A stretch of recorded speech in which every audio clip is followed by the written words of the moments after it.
হাসিনাকে সম্ভবত ভারত আর রাখতে চাচ্ছে না। আমরা শুনলাম যে ডিসেম্বরে তিনি বাংলাদেশে আসতে চান। তাকে কোনোভাবেই ভারতে থেকে রাজনৈতিক কার্যক্রম পরিচালনা করার সুযোগ দেওয়া উচিত না।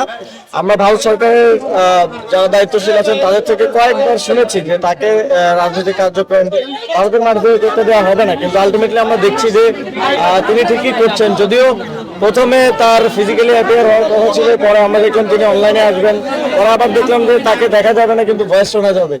তার মানে হচ্ছে ভারত সরকারের কিন্তু এক ধরনের চাপে সে সেখানে আছে, সে ফিলে হয়তো মুভ করতে পারছে না। বাট বাংলাদেশ সরকারের পক্ষ থেকে অন্তর্বর্তী সরকারের সময় বারবার বলা হয়েছিল, এই বর্তমান সরকারও বারবার বলছে, ভারতীয় রাষ্ট্রদূতের সাথে বৈঠক করে বলেছেন যে তিনি যেন কোনো ধরনের রাজনৈতিক কার্যক্রম না করতে পারেন, এবং তিনি যদি সেটা করেন তাহলে কিন্তু এখানে এটা এভাবেই ধরে নেওয়া হয় যে ভারতের এক ধরনের ইন্ধনে বাংলাদেশের অভ্যন্তরীণ পরিস্থিতিকে বিশৃঙ্খলা করার জন্য তিনি এই ধরনের কার্যক্রম করার সুযোগ ভারত তাকে দিয়ে থাকে।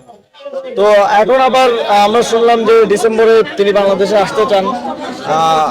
আমার জায়গা থেকে আমার মনে হয় এটা কোনো রিলায়েবল কোনো ঘোষণা না। আমাদের মনে হয়েছে যে প্রধানমন্ত্রীর চীন সফরকে কেন্দ্র করে সরকারকে এক ধরনের বার্তা দেওয়ার চেষ্টা করা হয়েছে, এটা ভারত সরকারের যোগসাজশে, এবং একই সাথে শেখ হাসিনাকে সম্ভবত ভারত আর রাখতে চাচ্ছে না, কারণ তাকে রাখার মধ্যে আর কোনো কূটনৈতিক পাওয়া না পাওয়ার বিষয় নাই।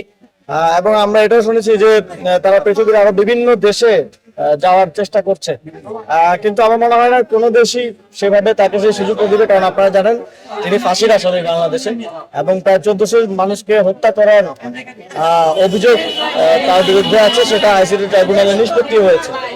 তো সেই জায়গা থেকে আমাদের আহ্বান থাকবে এই 5ই আগস্টে ভারত সরকার শেখ হাসিনাকে বন্দি বিনিময় চুক্তির অংশ হিসেবে বাংলাদেশের কাছে হস্তান্তর করবে, এবং তার ব্যাপারে আদালত যে রায় দিয়েছে সেই রায় দ্রুত বাস্তবায়ন হবে।